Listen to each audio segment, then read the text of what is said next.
Hello, everybody, and welcome back to the GFI Racing League podcast. This is our winter interviews episode. I believe we've got 4 interviews for you in this episode, some 4 fresh new interviews.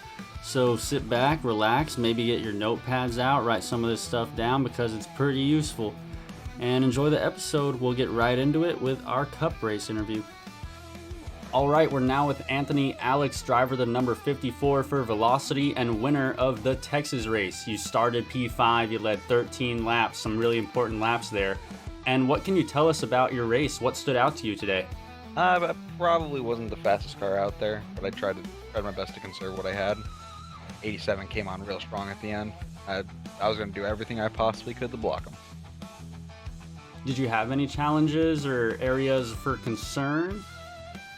Coming out of turn 2, that's probably the hardest thing in the world. Was there a time that you got super loose and you're like, this may be it, or you're pretty sticky all the way through? The very last lap, I got extremely loose, almost lost it with the 87 coming up behind me. Oh, and was that just pushing, trying to win? You're just getting them feelings going, or? Oh yeah, just trying to hold them back.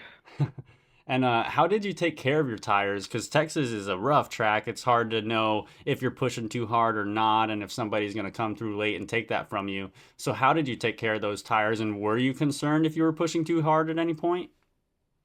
I just try to let the car roll through the corners, and just let the car do its job before I got back in the gas. That's a good strategy. That's definitely a tip I'd throw out there. I found that being really effective entering 1 and 2, just kind of starting high, getting off the throttle at about that. I think there's a 2 marker somewhere there, and then I just let it roll, coast to it. And it ends up working out pretty good in the long run versus those people that don't do that, and they're just going to drive down into the bottom and wear those tires each lap. They'll notice that in the long run for sure. And what is another track that you think you might win at? I'm hoping Kansas. Oh, yeah? Another one of those tire wear tracks. And you're pretty comfortable with tire wear? You know what you're doing? Yeah, the new tire model's a little tricky, but I think I got it pretty figured out. Is there a car that you're more comfortable in than another? You haven't won an Xfinity or ARCA yet, but do you have more comfort in those cars? I'd prefer the Xfinity, but I just can't avoid the danger. Always collects me. Yeah, it's hard to be out there sometimes. Things happen in this racing. Now that you're locked into the playoffs with that win, which track or tracks are you worried about struggling on in the playoffs? Haven't exactly looked at the schedule, to be honest, but I know there's a couple tracks coming up that I haven't ran yet. Pocono is one of them. I think we go back to Bristol again. Talladega, I'm pretty sure, is back on there. We're finishing at Phoenix, of course. Are you pretty comfortable with that? Yeah, I like Phoenix. I like Phoenix a lot. Okay, good. I think I remember earlier this year when we were running Phoenix, I remember seeing you run pretty well. So looking forward to seeing you there contend for the championship, hopefully, if you make it to that Final Four. That's the plan. Last question for you to get you out of here. What's one thing other drivers can learn from you? That's a good one. I don't have an answer for that. You think it might be tire wear? It's very important at Texas and Kansas. Maybe. I know I'm not the best at it. There are a couple of drivers in this league that are a lot better at it than I am, that are faster. I just got lucky at Texas. Probably wreck avoidance too would be a good thing. I'm not the best at that either, but getting low early does help. Neither am I, and boy, would I love to be better at it. I've hit some things I really wish I didn't. And congratulations on your win, locking yourselves into the playoffs now for the Cup Series. Is there anything else you wanted to say on here before we get you going? Let's have some fun. Clean racing. Heck yeah, and good luck to you. Have a good one. Thank you, sir. That was a great interview. He put all his skills together to just do everything perfect and get that one done. He seemed to back it up to a bit of luck and just being a bit, I guess, maybe surprised that he was able to get this one done. But I got to credit his skill. You don't get this done without any hard work or trying. So he just hit everything perfectly at Texas. So congratulations to him. I mean, racing has a good deal to do sometimes with luck, but luck isn't ultimately what gets you running up front consistently. I mean, if it happens twice, 3 times, then are we still calling it luck? So he just did a great job. Some great skills that he was able to put together and get that one done. And we'll move on now into our Xfinity winner interview.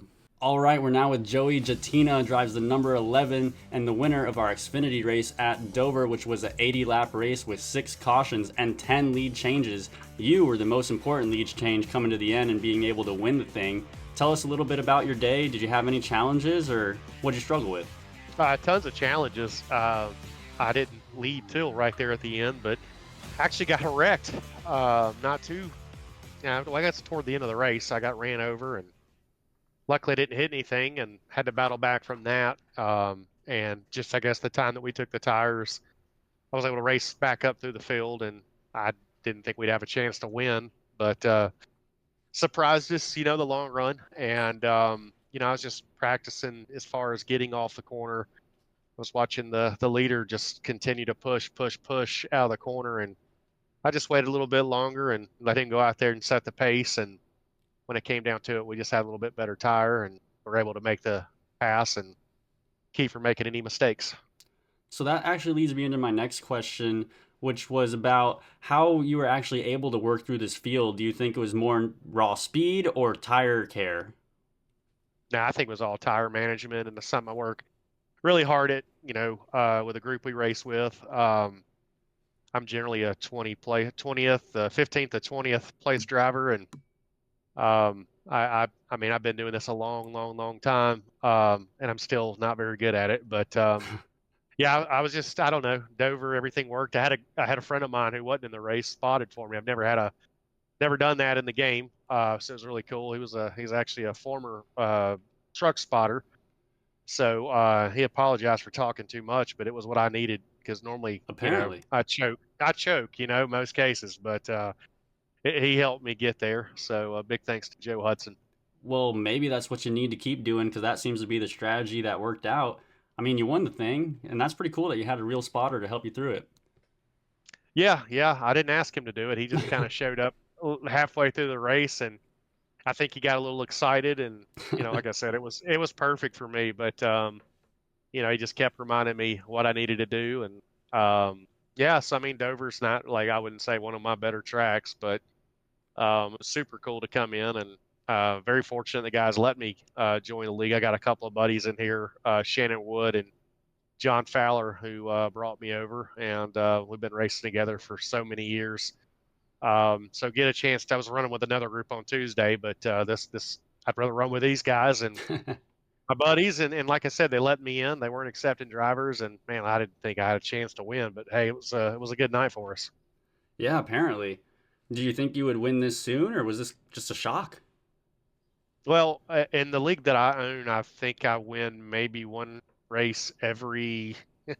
I'd like to say once a year, Okay. but that's not the case in most times. I don't do a lot of official racing, so I don't put a lot of time into sim racing. It's just, I don't know. I love it. I do it.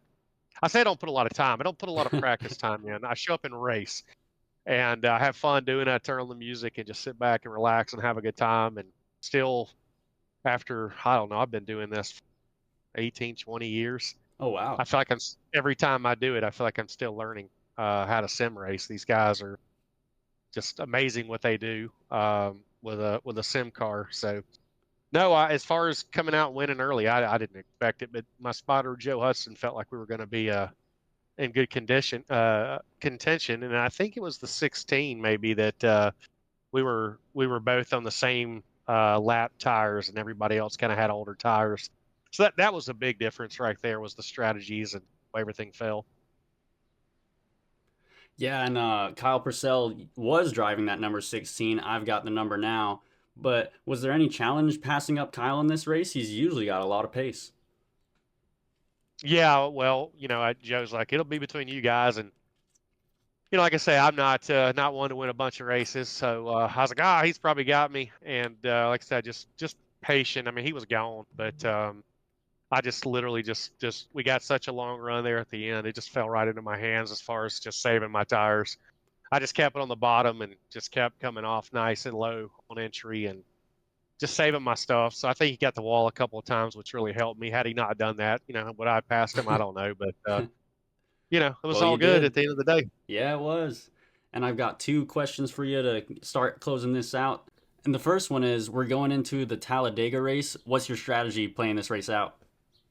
Well, I don't have any teammates tonight, so guys, shout out to my buddy John Fowler. His grandmother's not doing well. She's in hospice care, so John's been missing a lot of racing to be with his grandmother. Oh, wishing the And best then my that buddy, way. yeah, definitely. And then Shannon Wood, my other teammate in here, is out to dinner. So it's me. So I'm out to lunch Oh no. tonight. But I don't know. It'll be fun. I mean, I think we'll be good in qualifying. These are, I mean, I love plate racing.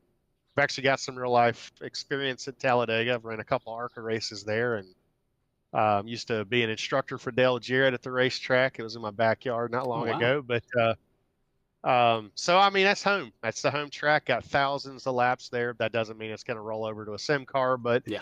obviously it's so easy. Joey can do it at Talladega, so I'm excited about that. We'll just see how it plays out at the end. I'd love to see it go green as much as possible and enforce some green flag pit stops, because that's where it separates the men and the boys, and let it play out from there.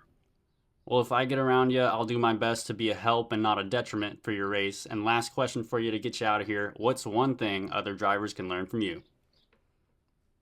Do the opposite, except at Dover.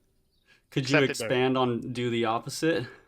Well, I mean, I like I said, I love sim racing. I love the art of it. Like I said, I've got my own league, and I think we've got drivers that have done over, well, one's done over 200,000 miles in the league. We've got drivers that have done, we've got 1,000 start club with 5 drivers in it. I mean, I've dedicated a lot to sim racing, going back to the NASCAR '03 days with the Papyrus game. That's what got me addicted to it. Um, but no, I mean, I think, I don't know. I don't practice. Like I told you earlier, I show up and race, and I wish I could get more involved in really the official racing and stuff like that. But now that I figured out there's a mute button, I've been doing more official racing. Um, That's funny. but no, man, yeah, there's not a whole lot, man. I mean, it's just really, I need to do better, and maybe some of my teammates practice more. But I'm usually a guy that'll run 5 laps, put the cover on it, ready to race. So All right. Well, thank you for your advice. Thank you so much for your time. Congratulations on the win. Hopefully, we talk to you again before these seasons are over. And if they close out without you getting a win, hopefully, we're talking to you in the next seasons. Take care and thanks again. thank you. Well, that was a really cool interview. Learned some really cool details. That sounds like someone that's got some really cool stories, so I can't wait to talk to him again. I was kind of surprised in the way he was surprised that he kind of backed up into this win. He mentioned that he was a 15th, maybe 20th place driver in his league, but me and him talked about it, and he's got some tough competition in that league, so that's probably built him into the all around driver that he is today, and just all his time and experience throughout racing. So, just congratulations, really good job on getting this win. Can't wait till we talk again. And now we'll get into the GT3 race interview. All right, we're now with our GT3 race winner at Okayama International Circuit, Kyle Hain, in the number 87 in the Porsche 911 GT3. He led all 22 laps of this race, 0 lead changes. And the first question I had for you is, once the race started, was there a spot where you thought you might lose it to Tyler? For the first like 5 laps, he was kind of within the 3 to 4 second range, and I thought he was going to catch me because Keith told us that there was going to be rain, and well, I didn't race with him in the rain before, so. So how did you stay focused to not make any mistakes there and keep it on track? Mainly just experience that I've had in that car, especially at the Nürburgring and like just in IMSA and in general, Okay. and that just helps. Okay, and when you are leading these races, what kind of environment do you build yourself inside your cockpit? Like I said, or not yet, but I just like to, I don't know, keep it clean and try not to get any off tracks or anything. Just keep it consistent and basically keep it on track. When you're going through these laps, are you thinking about the end? Are you thinking about getting the win? Or what's really on your mind? Is it just every corner that you're thinking of? Or Yeah, keeping it on track, like I said, and I mean, of course, you always want to win, but you never know. true. I've gotten ahead of myself sometimes where I'm like, okay, we're gonna win this race. I'm thinking about what the victory lane celebration looks like, and then I don't go on to win it. So it's definitely better to just stay focused on the track and your lanes and what you're doing there. And have you had any experience on this track before?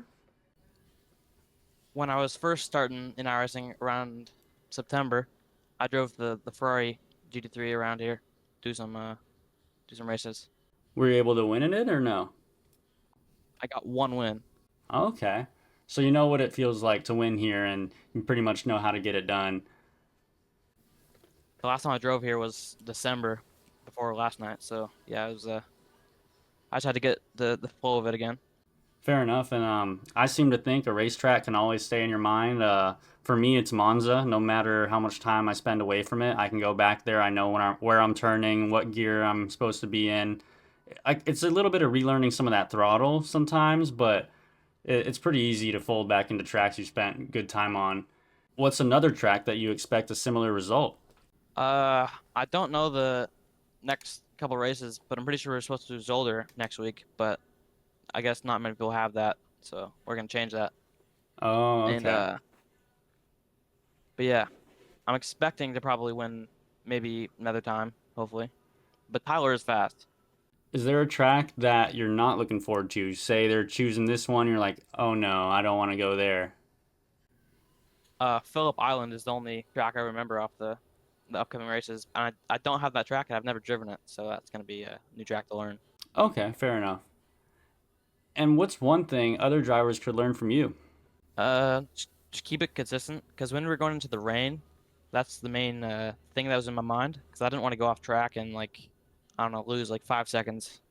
So just keep the braking like on a certain level. Just don't push over and don't like kind of brake too much. Um, Did the thoughts of the rain bother you at all, or was that a issue when you were driving and you found you were taking corners a little slower, thinking about, oh, when's that rain coming? Or no, not really, not at all. well, I stayed out for the first lap of the rain when it was starting to come in, and I've had experience in the rain before, and I'm always fast in the rain whenever I'm doing like IMSA races. Mm-hmm. So I have the feeling of it, especially in that car. Well, that's good. Seems like you came into here with a lot of confidence and a lot of stuff that you were used to, and you were able to use that to be able to get this done. Is there anything else that you wanted to mention about this race? Uh, no, I was just trying to I was just joking around with some of the guys in the league. I was trying to beat the Carson brothers, and I guess I did it first try, which is cool, I guess. Yeah, you did. You ruined that Tyler domination that I love to see. It's just so sad. But on into next week, we'll see how it continues to go. Are you planning to stay consistent in the GT3 series? And what other series do you run inside of the GFI Racing League? So obviously, like you said, I run the GT3. I just ran the ARCA, and I run Cup usually if I have the track. Okay, and we're looking forward to seeing you out there on track, hopefully getting some more wins, maybe possibly even talking to you next week after that GT3 win. Are you feeling pretty good about it? I'm hoping to get another one next week, and then I can meet you back here again. And I'll have some more questions for you. Looking forward to it. Congratulations on your win and take care. Thank you for your time. Thank you. Was anybody else surprised we weren't talking to Tyler? I was. That was somebody that's kind of new in the league, coming out and just being a showman, getting some good results, getting a win here in the GT3 series, and been running well in the Oval series. So I wonder when and where we'll be talking to him next. So I'll let Austin take it over from here for the ARCA interview because I won. Alrighty, Nick Norris, you got the ARCA win. What was the pitch strategy for that race? Well, honestly, really it was just that I didn't want to be alone or have too few cars. So whenever people would key up on the radio and I would hear at least 5 or 6 people key up to pit, or if somebody keyed up that I knew a good amount of people would want to pit with, that's something I followed, and I wanted to pit with them and go out with a good group. And I guess that seemed to work out throughout the day. The fun fact for you, though, is you are the first driver to get multiple super speedway wins across all series, so congratulations for that. Yeah, that's pretty cool. I won in Atlanta in the Xfinity car like 2 weeks ago, and then kind of came out here and surprised myself with this one. So that's a pretty neat stat that I was happy to grab. So those last few laps, do you think those last couple laps were in your favor at all? For sure. Yeah, I was already out front. I believe I was leading the outside lane, or I was restarting P3 or 4 or something. But whoever was behind me, I think it was the 76, was just a great help and pushed me past the leader and giving me room to go down. So that's ultimately what did it in the end. Yeah, as you mentioned, you were on that outside line, but as we progressed towards those last couple laps, the outside line started to move. At which point did you start leading that outside line?